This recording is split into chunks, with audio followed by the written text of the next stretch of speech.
कि Donald Trump ने कर दिया है सरेंडर और खामनेई साहब के ईरान की हुई है बहुत बड़ी जीत। खबरें आपने देखी होगी, डोनाल्ड ट्रंप ने कह दिया है कि ईरान पर जो हमले का प्लान था वो उन्होंने फिलहाल कैंसिल कर दिया है, पोस्टपोन कर दिया है और अब जो है वो बातचीत हो रही है। ऐसे दावे कौन कर रहा है? डोनाल्ड ट्रंप कर रहे हैं, लेकिन ईरान ने साफ कर दिया है किसी तरह की कोई बातचीत नहीं हो रही है और किसी तरह का कोई सीज फायर नहीं होगा। अब सबसे बड़ा सवाल यह कि आखिर डोनाल्ड ट्रंप कैसे घुटने पे आ गए? क्यों यह कहा जा रहा है कि डोनाल्ड ट्रंप ने सरेंडर कर दिया, या डोनाल्ड ट्रंप को यह कहना पड़ गया कि हम जो है वो अभी हमले नहीं करेंगे? मैं आपको सीधा पिन पॉइंट आके 25 वजह बता रहा हूं। आज 25वां दिन है ना जंग का।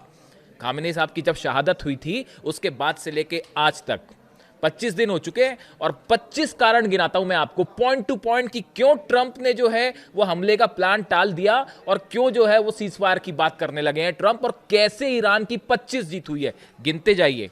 नंबर 1, ईरान के टारगेट पर थी अमेरिकन नेवी। अगर हॉर्मूज में एंटर करते तो खबरें आ रही थी कि अगर अमेरिकन कमांडोज हॉर्मूज पहुंचते तो ईरान की सेना की तरफ से वो पलटवार होता कि बड़ी कैजुअलिटी होती अमेरिकन सोल्जर्स की। पहली वजह। दूसरी, हॉर्मूज में सब तरफ माइंस बिछी हुई है और शायद और माइंस बिछाने की धमकियां दी गई ईरान की तरफ से कि अगर ऐसा लगता है कि आपकी फोर्सेस आएंगे तो हम और माइंस बिछा देंगे। यानी किसी भी तरह का नेवल ऑपरेशन इस पूरे इलाके में शुरुआत होने के पहले ही यह तय था कि वो कैंसिल होने वाला है, वो फेल होने वाला है। बात नंबर 2। बात नंबर 3, तीसरी बड़ी जीत मान लीजिए ईरान की, या तीसरी बड़ी वजह क्यों डोनाल्ड ट्रंप पीछे हट गए। 6 लाख ईरान के सैनिकों ने घेरना शुरू कर दिया था हॉर्मूज को और तैयार बैठे थे कि आप आइए और उसके बाद देखते हैं क्या करते हैं आपका हाल। तीसरी वजह। चौथी, ईरान ने धमकी दी थी कि अगर आपका यहां शुरू हुआ ऑपरेशन हॉर्मूज में तो हम पूरे हॉर्मूज को पूरी तरह से बंद कर देंगे। अभी तो फिर भी कुछ जहाज निकल जा रहे हैं, जो ईरान की फ्रेंडली कंट्रीज हैं उनके जहाज निकल जा रहे हैं। ईरान ने कहा था हम पूरी तरह से बंद कर देंगे। चौथी बड़ी वजह। पांचवी बड़ी वजह देखिए, ईरान की तरफ से साफ संदेश था अगर आप हमारे तेल के कुओं पर या हमारे गैस स्टेशन पर हमले करते हैं तो अरब के जितने तेल के कुएं हैं वो सब सुलगेंगे, सब पे खुर्रमशहर 4 और फतेह 2 बरसती। ये वजह है पांचवी। अब छठवीं देखिए, ईरान की तरफ से साफ कर दिया गया था अमेरिका ने हमला किया गैस ऑयल फील्ड पे तो जितने पानी के रिसोर्सेज हैं अरब में, चाहे सऊदी में हो, चाहे यूएई में हो, चाहे जॉर्डन में हो, चाहे कतर में हो, चाहे कुवैत में हो, सब के सब तबाह कर दिए जाएंगे और एक एक बूंद पानी को तरस जाता पूरा अरब। इसके अलावा अमेरिकी कंपनियों पर हमला। अरे नंबर तो गिनिए, जीत तो गिनिए, कितने हो गए? 1 2 3 4 5 6 7वां। हाँ, 7वां पॉइंट, 7वीं जीत। गिनिए गिनिए, जरूरी है गिनना। अमेरिकी कंपनियों पर चुन चुन के हमले की प्लानिंग थी ईरान की। जितनी मल्टीनेशनल फर्म्स हैं, चाहे यूएई में हो, चाहे दुबई में हो, अबू धाबी में हो, सब जगह पूरे अरब कंट्रीज पर निशाने पे ईरान के मिसाइल्स के निशाने पे थी मल्टीनेशनल फर्म्स और सब कंपनियां दबाव बना रही थी डोनाल्ड ट्रंप पे, अमेरिकन एडमिनिस्ट्रेशन पे कि बंद करिए इस जंग को वरना हम तबाह हो जाएंगे। 7वीं वजह। 8वीं, इजराइल के जितने परमाणु ठिकाने हैं वो सब के सब निशाने पर थे। डिमोना पर वार्निंग शॉट दिया गया था। जो मिसाइल्स फायर की गई थी, 7 मिसाइल्स जो डिमोना में फायर की गई थी वो वार्निंग शॉट थी और अगली बार उस सेंटर के ऊपर मिसाइल गिरती और उसके बाद क्या होता आप अंदाज लगा दीजिए, कितना बड़ा रेडिएशन होता और कितनी बड़ी तबाही होती। 9वीं वजह, ईरान की तरफ से कहा गया था केबल के वायर्स काट दिए जाएंगे। समंदर में जो केबल के वायर्स हैं वो काट दिए जाएंगे। उसका क्या नतीजा होता? पूरा आईटी सेगमेंट, पूरे बैंक, सब कुछ इंफॉर्मेशन, डेटा सब तबाह हो जाता। 9वीं बड़ी वजह। 10वीं वजह, डिएगो गार्सिया सीधा निशाने पे था ईरान के। ईरान जब चाहता, देखिए 2 मिसाइल्स, ये भी कहा जा रहा है कि 2 आईआरबीएम फायर की गई, वो भी वार्निंग शॉट्स थे। अगर एक, वो तो 2 ही फायर की गई, अगर मान लीजिए एक साथ 20 मिसाइल्स फायर करते हैं तो फिर किसको किसको इंटरसेप्ट करते और फिर डिएगो गार्सिया का क्या होता है। 10वीं वजह। 11वीं वजह, लंदन और पेरिस भी निशाने पे थे। ये डर सता रहा था, नेतन्याहू खुद बोल चुके थे कि भाई ये तो लंदन और पेरिस पे भी हमला कर देंगे। वो लंदन, इंग्लैंड ने भेजी थी अपनी सबमरीन, जो उसको लेकर बड़ा भयंकर गुस्सा था ईरान की सेना में। जो सबमरीन भेजी गई अरब सागर में जो है इस समय, उसको लेकर गुस्सा था कि अगर जो है इस सबमरीन से टॉम हॉक फायर की गई मिसाइल्स तो नतीजा होगा लंदन भी निशाने पर होगा, पेरिस भी निशाने पर होगा और बर्लिन भी निशाने पर होगा। 12वीं वजह, रेस्टोरेंट्स और होटल्स निशाने पर थे पूरे अरब में, पूरे इजराइल में, पूरे मिडिल ईस्ट में। 12वीं वजह, 13वीं वजह, आईसीबीएम का खतरा सताने लगा था। ये कह रहे थे एक्सपर्ट कि कहीं ऐसा ना हो कि ईरान आईसीबीएम फायर कर दे और लेने के देने पड़ जाएं, इसीलिए ट्रंप को पीछे हटना पड़ा। 14वीं वजह, पूरे बैंक्स खतरे में थे दुनिया भर के, पूरे मिडिल ईस्ट के बैंक्स तबाह होने का मतलब समझिए, इजराइल के बैंक्स तबाह होने का मतलब समझिए, पूरी इकॉनमी ठप। 14वीं वजह। 15वीं, शेयर बाजार जो है वो हाहाकार मचा हुआ था। शेयर बाजार में क्या, अमेरिका से लेके एशिया से लेके ईस्टर्न कंट्रीज से लेके सब तरफ शेयर मार्केट में हाहाकार मचा हुआ था और ट्रंप एडमिनिस्ट्रेशन पर दबाव था, अरे भाई कुछ तो करिए वरना सब तबाह हो जाएगा। और इसी की वजह से जब ट्रंप का बयान आया तो देखिए आप शेयर मार्केट ऊपर आने लगे। वो भी दबाव था ट्रंप के ऊपर कि भाई शेयर मार्केट खराब ना हो जाए कहीं। 16वीं वजह, प्रॉपर्टी के दाम धुआं, मतलब ऐसा लग रहा था कि सब कोलैप्स हो जाएंगे। दुबई में, सऊदी में, जितने मिडिल ईस्ट कंट्रीज हैं, अरेबियन कंट्रीज हैं, सब जगह प्रॉपर्टी के दाम कोलैप्स होने शुरू हो गए थे और ऐसा लग रहा था कि ये तो बिल्कुल मिट्टी के भाव आ जाएंगे।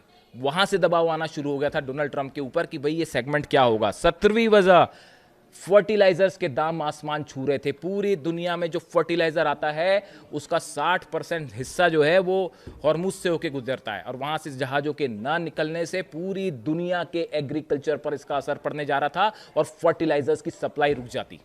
ये डर सता रहा था डोनाल्ड ट्रंप को और ये हो रही थी ईरान की वो जीत कि पूरी दुनिया की इकॉनमी घुटने पे आ रही थी।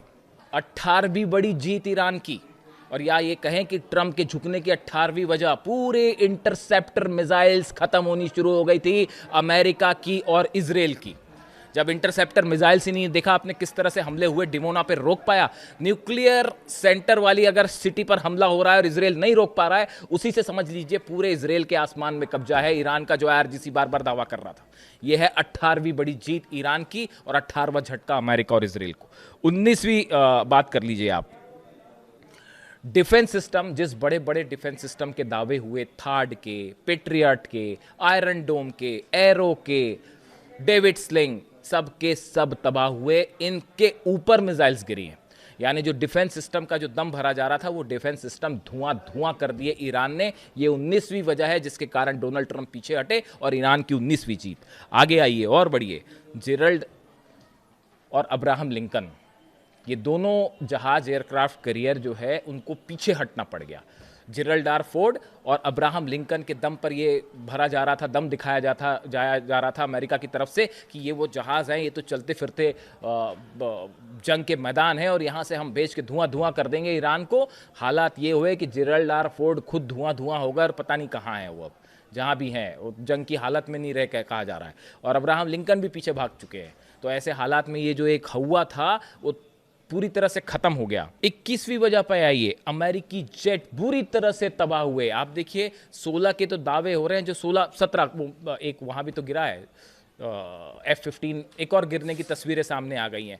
तो आप 17 पकड़ लीजिए, 17 अमेरिकी जेट तबाह हैं। ये तो वो हैं जिनकी जानकारी है, और दावे तो ये हो रहे हैं कि इसके अलावा कई जेट्स जो हैं वो तबाह हो चुके हैं अमेरिका के। 21वीं वजह, इतनी बड़ी एयरफोर्स को नुकसान के बाद जंग करना क्या मुनासिब है, सवाल ही नहीं उठता। आगे बढ़िए, 22वीं वजह, इतना भयंकर खर्चा हो रहा है अमेरिका का, अरबों डॉलर्स। जब आप और हम बात कर रहे हैं इस वीडियो के दौरान मैं जितनी देर का वीडियो बनाऊंगा उतनी देर में ही पता नहीं कितने करोड़ डॉलर्स जो हैं वो फूंक देगा अमेरिका यहाँ पे अपनी सैनिकों की जान बचाने में और अपने मिसाइल सिस्टम के ऊपर। इसके अलावा आप 22वीं वजह पे आइए, सत्ता परिवर्तन का जो ख्वाब देख रहा था अमेरिका वो पूरी तरह से फेल हो गया। अली खामेनी साहब को शहीद किया, उसके बाद ये सोच रहे थे कि शायद ईरान की सत्ता गिर जाएगी, वहाँ के लोग हार जाएंगे। कुछ भी नहीं हुआ, ऐसा कुछ भी नहीं हुआ। ईरान के बच्चे ने जवाब दिया कि हम अमेरिका से नहीं डरते, हम दुनिया में किसी से नहीं डरते, सिर्फ खुदा के आगे झुकेंगे और किसी के आगे नहीं झुकेंगे। यानी कि सत्ता परिवर्तन का जो प्लान था वो मतलब पूरी तरह से फेल हो गया। इससे बड़ा मिसकैलकुलेशन नहीं कर सकता था अमेरिका। 24वीं वजह, अब ये डर सताने लगा है कि कहीं अमेरिका में घुसकर हमले ना हो जाएं। अभी भी ये बात साफ नहीं है। वो हकीकत जो कल न्यूयॉर्क में जो हुआ, प्लेन से टकरा गया वो ट्रक, अभी भी उसको भी लेकर जो है कहा जा रहा है कि अमेरिका की तरफ से कहा गया है तो हादसा था, अभी भी सच्चाई नहीं पता। उधर इंग्लैंड में जो है वो यहूदियों पर हमले हो रहे हैं। इसके बाद हालात ये है, अगर आप इराक की बात करें, मैं आपको इराक की एक जानकारी देना चाहूँगा। इराक में जो एम्बेसी है अमेरिका की, उस अमेरिकी एम्बेसी को घेर के खड़े हुए हैं ईरान के समर्थक जो मिलिशिया हैं वहाँ पे वो। और ये हालात है कि अमेरिकी जो वहाँ पे बचे हुए हैं वो बंधक वाली सिचुएशन में है, और कब ड्रोन गिर जाए, कब मिसाइल गिर जाए, वो तो समझ नहीं पा रहे हैं। तो बड़ी मुश्किल से ये इस तरह की बात कही गई है कि ठीक है हम पूरा छोड़ के जा रहे हैं यहाँ से, हम अपने पूरे सैनिक यहाँ से हटा देंगे, आप 24 घंटे का टाइम दीजिए। हकीकत ये है 24वीं बड़ी वजह कि डर सता रहा कहीं घर में घुस के हमला ना हो जाए। और 5वीं बड़ी वजह, जो अमेरिका के जितने बड़े एडवाइज़र्स हैं, जो ट्रम्प के एडवाइज़र्स हैं, उन्होंने कहा अब और ईरान पर हमला मत करिए, वरना जब वो पलटवार करेगा तो फिर कहीं के नहीं रहेंगे, कुछ भी नहीं बचेगा। हकीकत ये है 25 दिन में मैंने आपको 25 जीत गिना दी है ईरान की, और इसमें से एक भी गलत हो तो बताइए। यही बात मैं शुरू से कह रहा था ईरान की मिसाइल्स भारी पड़ेंगी, आज वो भारी पड़ गई। ईरान के ड्रोन्स ने वो हाहाकार मचाया है, वो तो मैं भी आश्चर्यचकित रह गया। वो शाही ड्रोन के बारे में मैंने ना जाने कितने वीडियो बनाए और तमाम चीज़ें, मैं खुद हैरान हूँ। अमेरिका को और इसराइल का तो जो हाल है वो हाल है ही। आप देखिए जो मिसाइल्स IRBM, जब डिएगो गार्सिया पर मिसाइल फायर हो गई, देखिए ये बड़ा मिसकैलकुलेशन हो गया अमेरिका की तरफ से। उन्होंने ईरान की ताकत को समझा ही नहीं, पता नहीं किसकी एडवाइस पर यह हमला हो गया। और उसका जब नतीजा ये है, अब हकीकत अगर आप समझें, इस 25 दिन की जंग की हकीकत समझें, तो ईरान की 25 बड़ी जीत हुई हैं जो मैंने आपको अभी पर गिराई, और ये एकदम सच है। दुनिया का सबसे बड़ा शक्तिशाली कहलाने वाला देश, और साथ में सब देश खड़े हैं। अगर आप टोटल काउंट कर लें तो 22-23, कल मैं देख रहा था कोई चैनल पे चल रहा था, एक टीवी चैनल पे एक चल रहा था कि बोले 22 देश लड़ रहे हैं ईरान से। वो 22 देश पर भारी पड़ रहा है अकेला ईरान। पूरी दुनिया की इकॉनमी घुटने पर है, गैस पेट्रोल के दाम सब जो है पता नहीं कहाँ आसमान जाएंगे, कुछ पता नहीं। यानी हर तरह से अमेरिका की हार है, इजराइल की हार है। ना सत्ता परिवर्तन हुआ, ना कुछ परिवर्तन हुआ। और देखिए इतने सारे लीडर्स के असैसिनेशन के बाद बेहतरीन वॉर प्लानिंग, मतलब ईरान ने चारों खाने चित कर दिया अमेरिका को। वॉर प्लानिंग कितनी बेहतरीन देखिए। कहाँ तो इस तरह की बातें हो रही थी, लोग मुझसे कह रहे थे अली खामेनी साहब की जब शहादत हुई तो नेक्स्ट डे कह रहे थे यार अब तो कुछ बचा ही नहीं, सब खत्म हो जाएगा। मैंने उनको तभी कहा था कि खामेनी का ईरान है, अभी देखते जाइए आगे आगे क्या होता है। और वही साबित हुआ। आज देखिए मैंने एक वीडियो में कहा भी था कि देखिए खामेनी साहब आपका ईरान शान से जीत रहा है, और आज मैं फिर कहना चाहूँगा यही बात कि देखिए खामेनी साहब आपका ईरान शान से जीत गया है, और घुटनों पे है अमेरिका और इजराइल। क्या कहा जाए अब। और आप देखिए अभी, लेकिन इसमें बड़ी सारी चीज़ें हैं, तमाम तरह के दावे आप देखेंगे कि बैकडोर से जो है वो बातें हो रही थी, और कई देश, ये बात सच है कि कई देश मीडिएशन की कोशिश कर रहे थे, ईरान को रोकने की कोशिश कर रहे थे। कई देश शामिल थे, तुर्की भी शामिल था, इजिप्ट भी शामिल था, कतर भी शामिल, कई सारे देशों ने इस तरह की कोशिश की। ईरान ने सबकी बात ठुकरा दी। अब सवाल यह है कि आगे क्या, ये बातचीत वाली बात में कितना दम है। आपको जल्दबाजी में कुछ कंक्लूड करने की ज़रूरत नहीं है। डोनाल्ड ट्रंप की बात, वो अपनी बात से कब पलट जाएं कोई भरोसा नहीं है। शेयर मार्केट अब ऊपर हो रहा है, हो सकता है सिर्फ इसीलिए बयान दिया हो कि शेयर मार्केट जो है कुछ समझ जाए, आर्थिक नुकसान हो रहा है वो कुछ समझ जाए, क्योंकि अमेरिका में तो हर पॉलिसी शेयर बाज़ार और इसी के हिसाब से चलती है जो कैपिटलिज्म है।